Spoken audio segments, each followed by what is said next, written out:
طيب يبقى احنا بقى معانا في الباترون من الاول معانا خط الاساس بالعرض.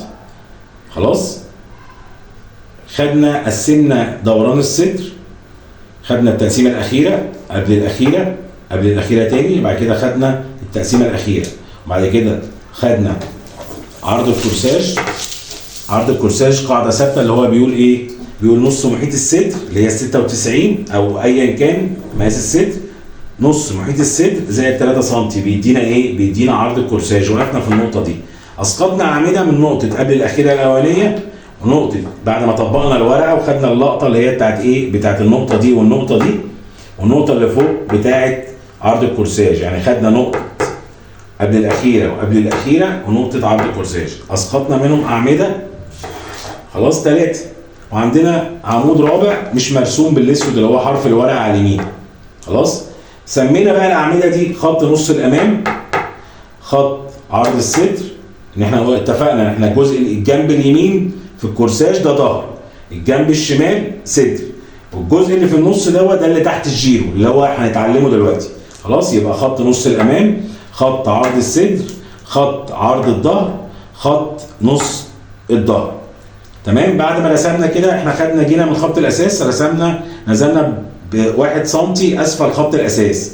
من ال1 سم نزلنا بطول الظهر. طول الظهر اللي هو من ال1 سم لغايه طول الظهر 38 عندنا. بعد ما عملنا 38 نصفناهم في نقطه، النقطه دي اللي هي 19. طبقنا الورقه عشان ناخد النقطتين اللي احنا علمناهم، نقطه نص طول الظهر ونقطه طول الظهر، ناخدهم على خط نص الامام. خدناهم ووصلنا خطوط متوازيه لخط الاساس. ادي 1 وادي 2.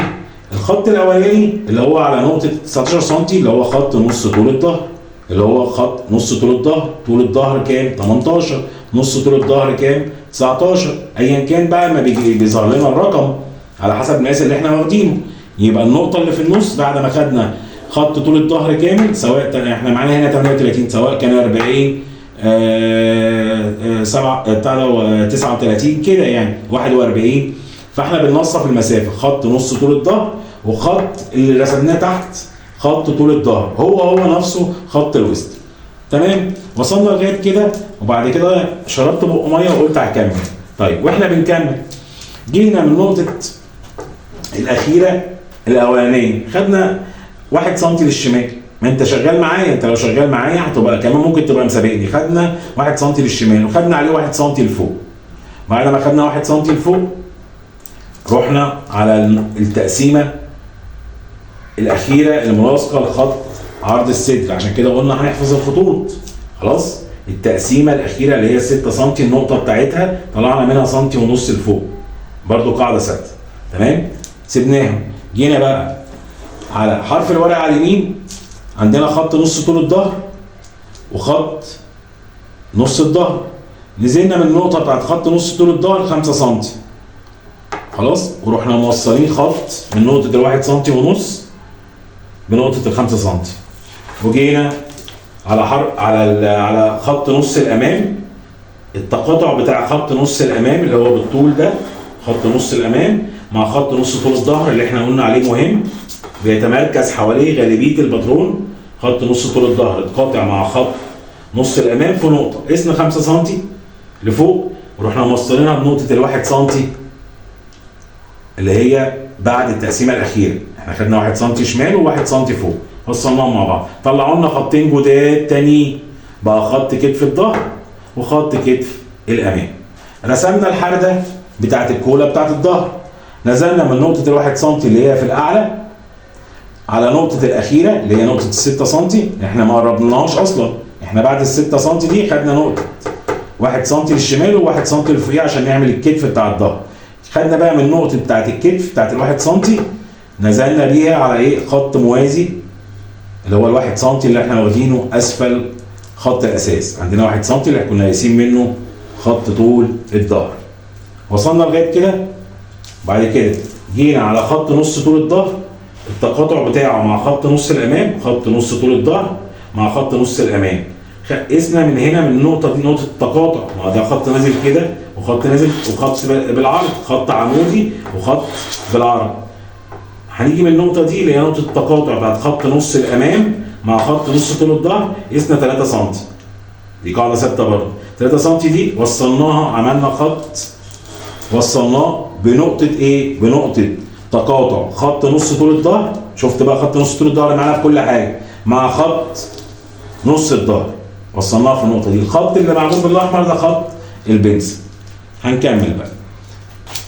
هنيجي على نقطه تقاطع خط عرض الظهر مع خط الكتف الظهر، اللي هي يعني اهو، اللي هي دي النقطه دي، خط كتف الظهر وخط عرض الظهر اللي هو نازل بالطول. هنطلع 1 سم للشمال، 1.5 سم للشمال، 1.5 سم للشمال. قاعدة ثابتة 1.5 سم. هنقيس بقى ايه؟ الكتف عرضه قد ايه؟ الكتف ده عرضه 13.2، هنطبقه على الامام. ده كتف الظهر. احنا قلنا جينا من نقطة تقاطع خط كتف الظهر مع خط عرض الظهر، طلعنا 1.5 سم للشمال. قسنا المسافة من النقطة اللي احنا نقطة 1.5 سم لغاية نقطة 1 سم اللي هي بداية رسمة الكولا، رسمة الرقبة. خلاص، قسنا المسافة دي كده هنطبقها هنا عشان لازم يبقوا متطابقين. كتف الظهر وكتف الأمامي لازم يبقوا متطابقين. يبقى من نقطة 1.5 سم اللي هي اللي فوق هنقيس، احنا قلنا 13.2. هتأكد تاني معلش عشان الزهايمر. 13.2.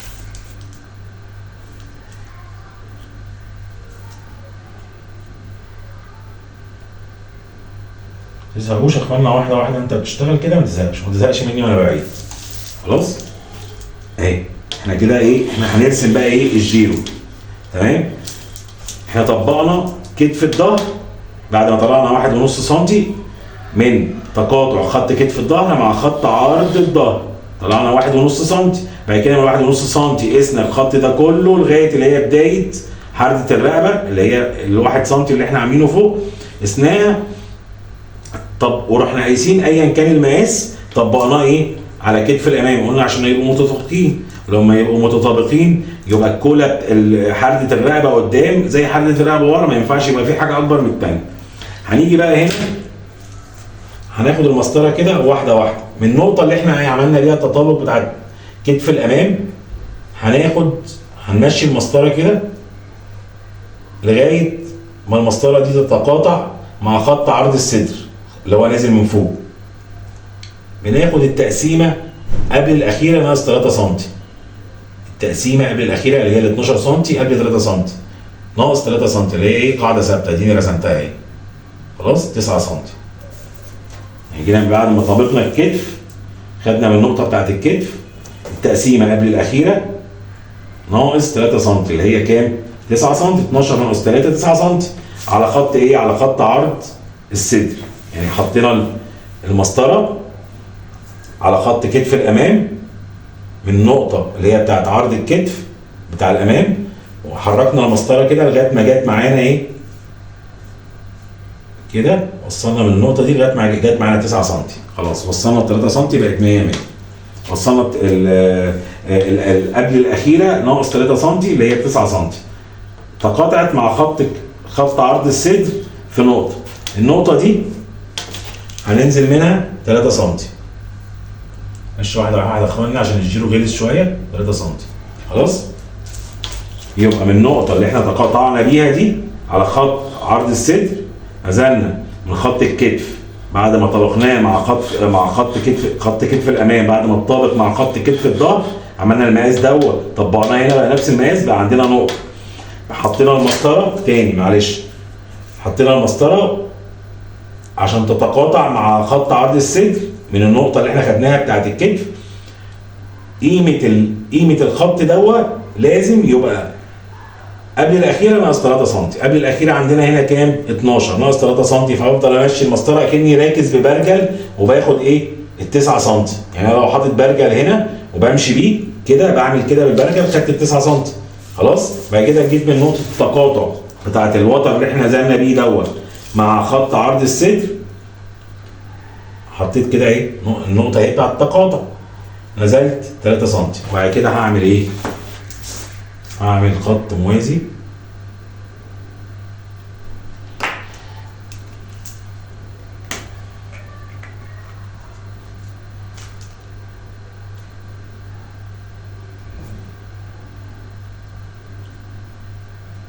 لخط الاساس، من نقطه 3 سم خط موازي تاني. تمام كده ظهر عندنا الوتر بتاع الجيرو اهو. بعد كده بعد ما تقاطع مع خط عرض الصدر نزلنا منه 3 سم، وبعد كده رسمنا خطين موازيين. الخط اللي فوق دوت كده خطين جداد. الخط اللي هو في الاعلى دوت اللي هو العلوي اسمه الخط العلوي. الخط التاني ده خط الباط، خط الباط. تمام، الباط ماشي. الباط ده مش هو اللي بيركب فيه الخياطه بتاعت الكم بتاعت الجيرو، لا، احنا هننزل من الخط التاني، هننزل اللي هو من خط الباط هننزل 5 سم قاعده ثابته.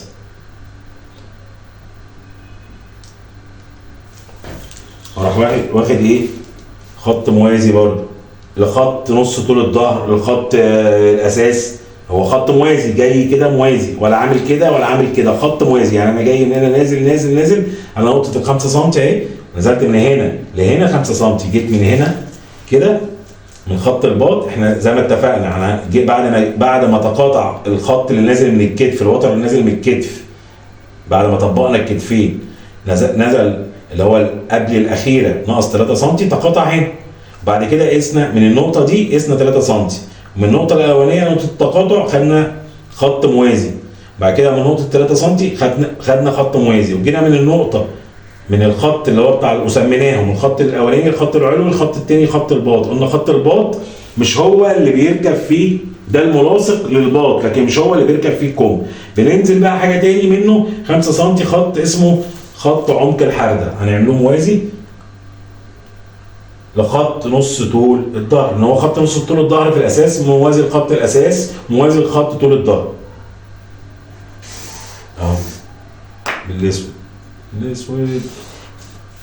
تمام كده بقى عندنا ايه؟ المسافه دي من هنا لهنا 5 سم. ده الخط الجديد، خط عمق الحرده، ده اللي هو بيركب فيه الجيرو، اللي بيركب فيه قصدي الكم. تمام. هنيجي نعمل ايه بقى؟ على خط نص طول الظهر، خط نص طول الظهر مع خط عرض الصدر، هنيجي التقاطع بتاعهم هنطلع نص سنتي للشمال، نحط نقطة. خلاص؟ خط نص طول الظهر، خط نص طول الظهر، وهو يبقى يتقاطع. ما قلنا خط نص طول الظهر بيبتدي من هنا يفضل يمشي لغايه ما يجي للامام. خط طول الظهر بيمشي من الظهر يمشي لغايه ما يوصل للامام. يبقى خط نص طول الظهر مش الحته دي ولا الحته دي ولا الحته دي، لا، خط نص طول الظهر هو ده كله. خلاص؟ اللي هي واخد من نقطه 19 سم ماشي معانا كده. طيب هنيجي على خط نص طول الظهر اللي احنا قلنا مغلس علينا وطالع معانا في كل حاجه، خط نص طول الظهر مع تقاطع خط عرض الصدر هنطلع نص سنتي للشمال. وهنيجي على خط الباط هنطلع سنتي للشمال. خلاص؟ وهنوصل النقطتين دول ببعض. بعد ما وصلنا النقطتين دول ببعض تقاطعوا مع ايه؟ مع خط عمق الحرده. عشان كده انا طلعت بايه؟ بخط عمق الحرده كده شويه. تمام؟ تقاطعوا في النقطه دي.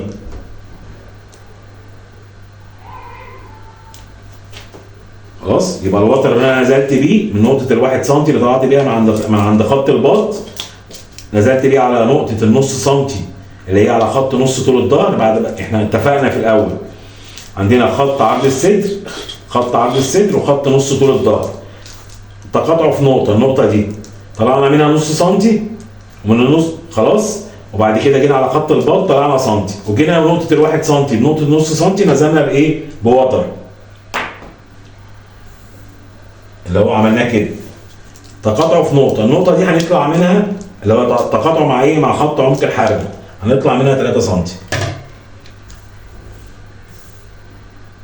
اهي. النقطه دي مهمه جدا يا اخوان، دي اسمها نقطه الانقلاب. نقطه الانقلاب ايه بقى الانقلاب دوت؟ اللي هي بيبتدي قماش بتاع الجيرو يتدالى تحت الباط، اللي هو بيبتدي القماش يخش تحت الباط، اللي هو يبتدي يختفي يخش لجوه، ده يتلفت القماش لتحت الباط. خلاص، هنيجي بقى نوصلهم، هنيجي من نقطة الكتف هنقرب شوية مثلا ايه نص مللي كده، هنمر بنقطة الخط العلوي مع تقاطع خط عرض الصدر لنقطة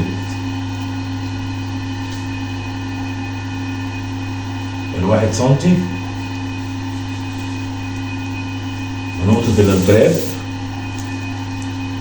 هننزل ادينا بنلف كده على خط عمق الحركة، وبعد كده تبقى تسطرها بايه؟ بالفرنش كيرف، بس انت تعود تشتغل بايدك. بص انا هربت من اللي هو الخط اللي كنت عامله نص مللي كده ومريت بالنقطه دي، او ممكن تهرب منها برده نص مللي، تنزل على نقطه ال1 سم على النقطه الجديده، ما بنزلش بقى على نقطه نص سم، بنزل على النقطه، ما بنزلش على نقطه النص سم، ما بنزلش على نقطه النص سم، بنزل على النقطه اللي انا قستها. مش انا قست نقطه من هنا بتاعت الوتر اللي تقاطع من هنا قست 3 سم، هي دي نقطه الانقلاب اللي انا عامل عليها السهم.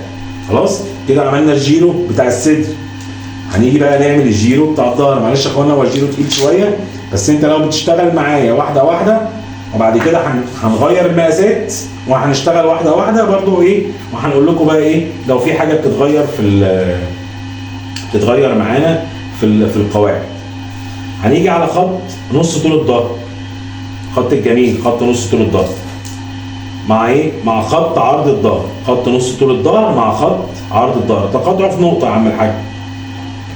فلما تقاطعوا في نقطه نروح احنا ما نسيبهمش بقى، نيجي عندهم نروح جايين في النقطه اللي تقاطعوا فيها ناخد سنتي ونص للشمال اهو. خلاص يبقى يجي على تقاطع خط عرض الظهر مع خط نص طول الظهر، تقاطعوا في نقطه، النقطه دي جيت عليها احنا قلنا خط نص طول الظهر ده مهم معانا، خط نص طول الظهر مهم قوي، يبقى تقاطع خط نص طول الظهر مع خط عرض الظهر تقاطعوا في نقطه، النقطه دي بطلع منها سنتي ونص للشمال على خط نص طول الظهر، على خط نص طول الظهر. تمام؟ طبعا بوصل نقطه الكتف اللي هي 1 سنتي ونص بالخط العلوي اهي. خلاص؟ وباجي هنا انا واخد من النقطه دي نقطه تقاطع خط عرض الظهر مع الخط العلوي، راح نازل على نقطه السنتي ونص اللي انا خدتهم على نص طول الظهر، تقاطعوا فين بقى؟ مع خط عمق الحرب، او الخط الاحمر ده نزل على خط عمق الحرب ده، تقاطعوا في نقطه. خلاص؟ يبقى تاني هاجي على خط نص طول الظهر وخط عرض الظهر نزلوا ادي عمل كده زي علامه زائد، فجم هم متقاطعين في نقطه هنا، فالنقطه اللي متقاطعين فيها هنا اروح جاي انا ماسك المازوره اروح حاطط هنا من هنا لهنا سنتي ونص، يبقى انا كده برافو عليا السنتي ونص دول، واروح جاي ماسك كده عامل كده، اروح موصل من نقطه الخط العلوي التقاطع بتاعها مع خط عرض الظهر اللي هو ده الخط العلوي وده خط عرض الظهر.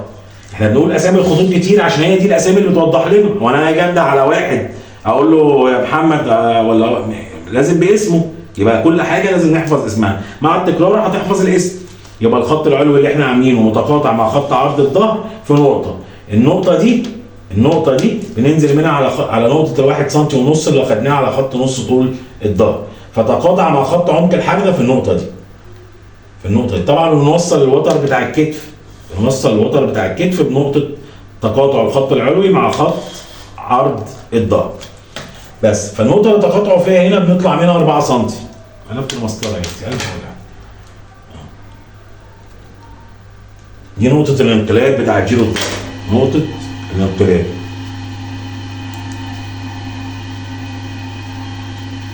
خلاص نرجع بقى ايه نرسم جيرو الظهر. هنيجي من الكتف المره دي بقى الرسم لجوه مش لبره، يعني ههرب لجوه.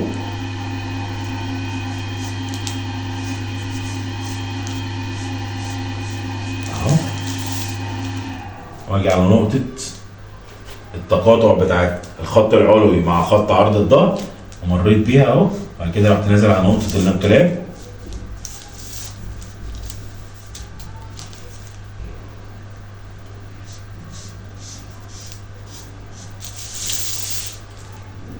واوعى وشك. ده كده ايه؟ الجيرو بتاع الظهر وده الجيرو بتاع الامام. طيب نراجع تاني، واحده واحده. جيت من تقاطع خط عرض الظهر مع خط الكتف، تقاطع خط عرض الظهر ده مع خط ايه؟ الكتف. جيت هنا في النقطه تقاطع هنا اهو، احنا دايما التقاطعات هي اللي بنبتدي نشتغل منها اهو. تقاطع في النقطه دي، طلعت سنتي ونص. بعد ما طلعت سنتي ونص رحت قايس من هنا لهنا، ده يديني ايه؟ يديني مقاس الكتف، مقاس الكتف بتاعي. وصلت من النقطه بتاعت الواحد سنتي ونص لنقطه السنتي اللي هي فوق خط الاساس اللي احنا كنا واخدينها بعد الاخيره اللي عملنا منها ايه؟ حرده جيرو الرقبه.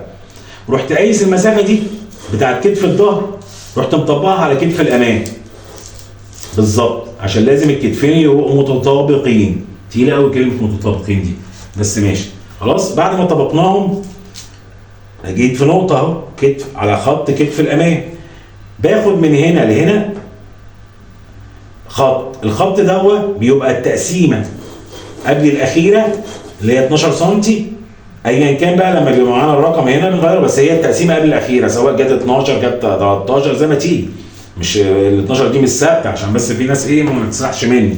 خلاص، هاجي التقسيمه قبل الاخيره ناقص 3 سم، فبحط المسطره وافضل ايه من النقطه اللي هي بتاعت الكتف الامام، افضل اروح جاي كده على خط عرض الصدر لغايه ما راحت ايه جايه معايا 9 سم اللي هي التقسيمه قبل الاخيره ناقص ايه 3 سم. اكني راكز بالبرجل زي ما قلت وبعمل كده، بعلم ايه 9 سم بتوعي.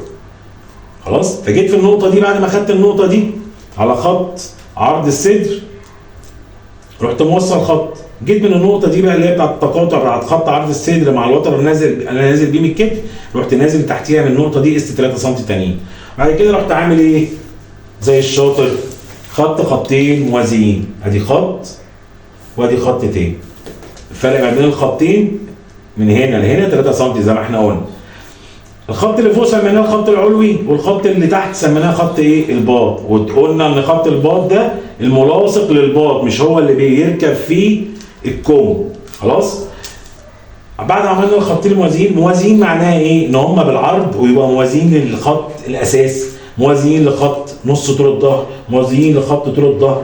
ان احنا ما عندناش الخطوط عامله كده، لا احنا عندنا الخطوط موازيه. تمام، جيت عملت الخط العلوي رسمته ورسمت خط الباط، الفرق ما بينهم 3 سم. جيت عند خط الباط ارتكست كده ايه بالمسطره، رحت قايس 5 سم ونازل بخط جديد. الخط الجديد ده بيتقاطع فين؟ الخط الجديد على بعد 5 سم، يعني بعد خط الباط ب 5 سم. خلاص، ورسمت خط موازي تاني. الخط الموازي دوت بنطلع منه بقى يعني هنا بص من هنا لهنا متوصل مع بعض، هنا طلعنا سنه. ده الخط ده اسمه خط عمق الحرده، خط ده اللي بيركب فيه الكوم من تحت الباط. خلاص، وبعد ما رسمت خط عمق الحرده قلت اعمل ايه بقى؟ اجي على خط نص طول الظهر، على خط نص طول الظهر اللي قلنا خط نص طول الظهر جاي من ورا مكمل معانا كده كده. خلاص، جيت على خط نص طول الظهر، التقاطع بتاعه مع خط ايه؟ عرض الصدر في نص سنتي، في نقطه اهي خدنا منها نص سنتي للشمال. خلاص، وجينا على خط الباط، على خط الباط اللي هو على نقطه 3 سم، رحنا طالعين منه سنتي هنا. تمام، ورحنا موصلين نقطه السنتي لنقطه النص سنتي، راحوا نازلين عاملين ايه؟ الوتر ده. يا رب يبان اللي هو بالاحمر. بعد ما نزلنا بالوتر ده، الوتر ده تقاطع مع خط عمق الحرده. انا بدات هتخرس ولا ايه؟ تقاطع مع خط عمق الحرده في نقطه. هنيجي حاطين بقى المسطره تاني، ما احنا عالم فاضيه بقى، حاطين المسطره كده، نروح عاملين ايه 3 سم، رحنا عاملين عليها سهم، يعني طلعنا من نقطه تقاطع الوتر اللي احنا نزلنا بيه خلاص من نقطة السنتي اللي طلعنا بيه من خط الباط ونقطة النص سنتي على خط نص طول الظهر، رحنا موصلين ايه النقطتين ببعض، راحوا نازلين لتحت بوتر. الوتر ده تقاطع مع خط عمق الحردة في نقطة، ومن النقطة دي رحت قايس ايه 3 سم، رحت عاملها كده، رحت قايل دي ايه اللي انا عاملها خط، دي نقطة الانقلاب اللي هي بيبتدي القماش فيها يخش تحت الباط، القماش بيخش تحت الباط، يبتدي يتدارى تحت الباط. رحت جاي بقى ايه عم الرسام، رحت جاي من النقطة اللي هي بتاعت الكتف، رحت ابتديت اهرب من الخط اللي انا عامله كده عشان اتعود ارسم بايدي، نزلت على النقطة بتاعت تقاطع الخط العلوي مع خط عرض الصدر، رحت نازل على نقطة الواحد سنتي، وبعد كده ماليش دعوة بنقطة النص سنتي خالص، أنا عايز نقطة الانقلاب، نزلت على نقطة الانقلاب ولفيت، رحت داخل إيه عملت خلصت الجيرو بتاع الصدر. أسيبه؟ لا، أسيبه إزاي؟ أنا هعمل إيه بقى؟ جاي على خط نص طول الظهر يا حبيبنا، خط نص طول الظهر يا حبيبنا، خط نص طول الظهر يا حبيبنا، عارف لما تروح فرح وحد ينقط كده، خط نص طول الظهر يا حبيبنا. ده كان زمان في الافراح والله حاجات غريبه، يقول لك حقيقه العبيط يا عبيط، يلا ما علينا خلينا نركز. خط نص طول الظهر ده حبيبنا عملنا ايه؟ تقاطع مع خط ايه؟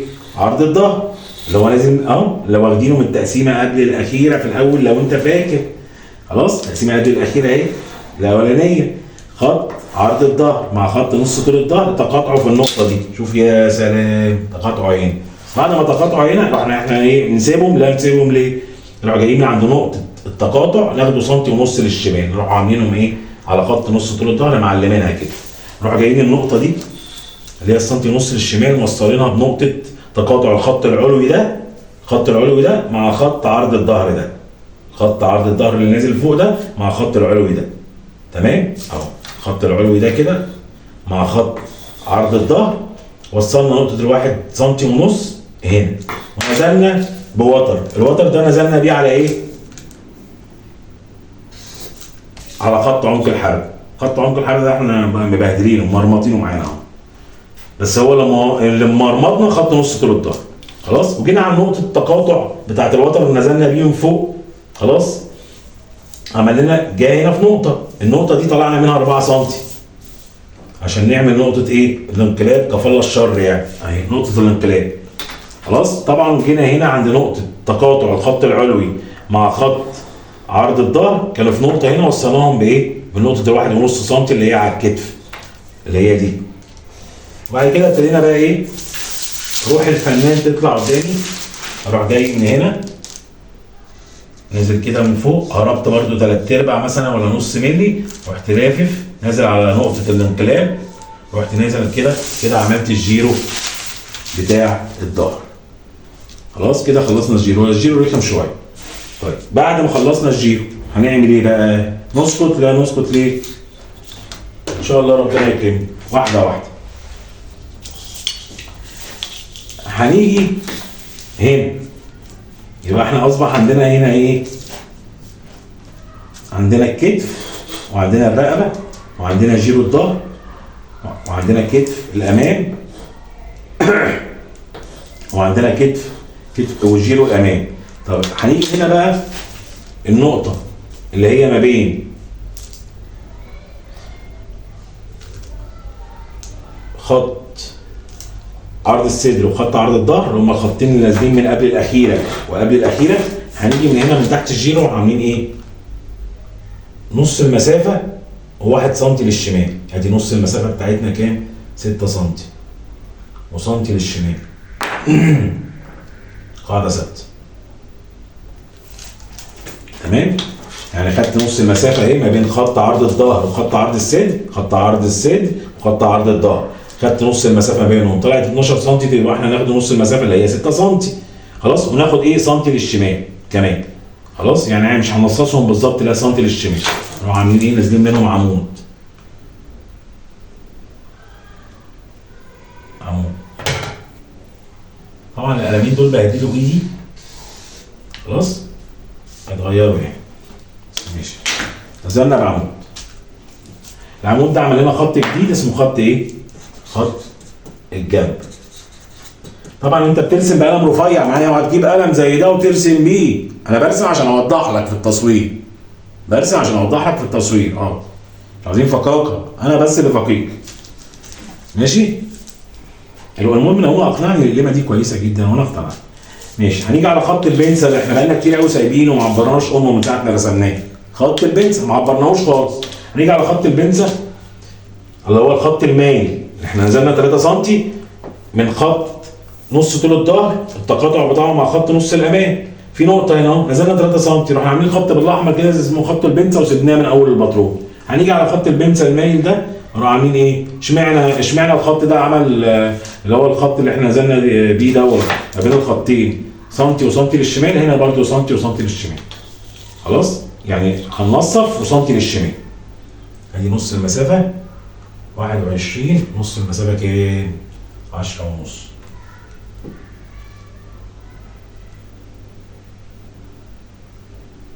سنتي للشمال يبقى ايه؟ 9 ونص.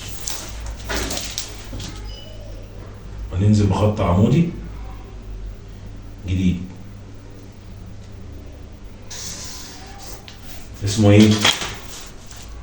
خط طول البنسة. ماشي؟